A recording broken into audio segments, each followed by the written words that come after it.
మీ డబ్బు పెరగట్లేదా?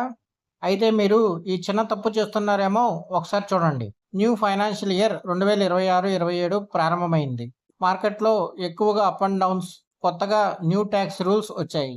ఇలాంటి టైంలో స్మార్ట్‌గా ఇన్వెస్ట్ చేస్తేనే సంపద సృష్టి సాధ్యమవుతుంది. ఈ వీడియోలో మీ డబ్బు పెరగడానికి 7 పవర్‌ఫుల్ స్ట్రాటజీస్ చెప్తాను.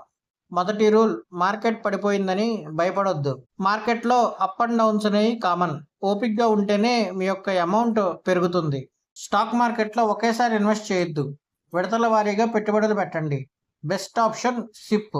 ఇన్వెస్ట్మెంట్‌కు ముందు ప్రొటెక్షన్ అనేది చాలా ముఖ్యం. 6 నెలలకు సరిపడా ఎమర్జెన్సీ ఫండ్‌ని రెడీ చేసుకోండి. మీ ఇన్కమ్‌కి 10 రెట్లు ఉండేలాగా టర్మ్ ఇన్సూరెన్స్‌ని తీసుకోండి. అలాగే మీ ఫ్యామిలీ మొత్తానికి సరిపడా హెల్త్ ఇన్సూరెన్స్‌ని తీసుకోండి. ఇవి లేకుండా పెట్టుబడి అంటే రిస్క్‌తో కూడుకున్నది. క్రెడిట్ కార్డ్ అనేది మీ యొక్క ఆదాయం కాదు. ఎక్కువ ఇంట్రెస్ట్ ఉన్న లోన్స్‌ని అవాయిడ్ చేయండి. ఈఎంఐలను టైంకి చెల్లించండి. మీ యొక్క అప్పులు తగ్గితేనే సంపద పెరుగుతుంది. మీ యొక్క డబ్బును ఒకే చోట పెట్టుబడి పెట్టొద్దు. 60% ఈక్విటీలో, 20% డెబ్ట్‌లో, 10% గోల్డ్‌లో, 10% ఇంటర్నేషనల్ స్టాక్స్‌లో పెట్టుబడి పెట్టండి. ఇది రిస్క్ తగ్గించి స్టేబుల్ రిటర్న్స్ ఇస్తుంది. డిసిప్లిన్‌తో పెట్టుబడి పెడితే మీ డబ్బు ఖచ్చితంగా పెరుగుతుంది.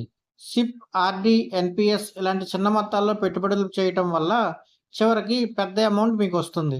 ఈ పెట్టుబడుల్లో కాంపౌండింగ్ ఇంట్రెస్ట్ అనేది ఒక సీక్రెట్ వెపన్‌లా పనిచేస్తుంది. మీ పెట్టుబడులనేవి టాక్స్ సేవింగ్ కోసం మాత్రమే పెట్టొద్దు. ఓల్డ్ టాక్స్ వర్సెస్ న్యూ టాక్స్‌ని ఒకసారి కంపేర్ చేయండి. మీకు ఏది బెస్ట్ అనేది ఒకసారి చూసుకోండి. స్మార్ట్ టాక్స్ ప్లానింగ్ అనేది మీ సేవింగ్స్‌ని పెంచడానికి ఉపయోగపడుతుంది. మీకు సరైన గోల్స్ లేకుండా పెట్టుబడి స్టార్ట్ చేస్తే భారీ నష్టాన్ని చూడాల్సి వస్తుంది. Short term goals, long term గోల్స్‌ని సెట్ చేసుకోండి. ప్రతి సంవత్సరం మీ యొక్క పోర్ట్‌ఫోలియోని రివ్యూ చేస్తూ ఉండండి. డిసిప్లిన్ ఉంటేనే లాంగ్ టర్మ్‌లో సంపద సృష్టించగలం. మీ యొక్క ప్రతి ఇన్వెస్ట్‌మెంట్‌కి నామినీ డీటెయిల్స్‌ని ఖచ్చితంగా చెక్ చేయండి. అలాగే వీలునామా కూడా రాయటం మంచిది. గుర్తుంచుకోండి, సరైన ప్లాన్ ప్లస్ డిసిప్లిన్ అనేది ఫైనాన్షియల్ ఫ్రీడమ్‌కి చాలా ముఖ్యం. వీడియో నచ్చితే లైక్ చేయండి. ఇలాంటి ఇంపార్టెంట్ అప్డేట్స్ కోసం ఛానల్‌ని సబ్స్క్రైబ్ చేయండి.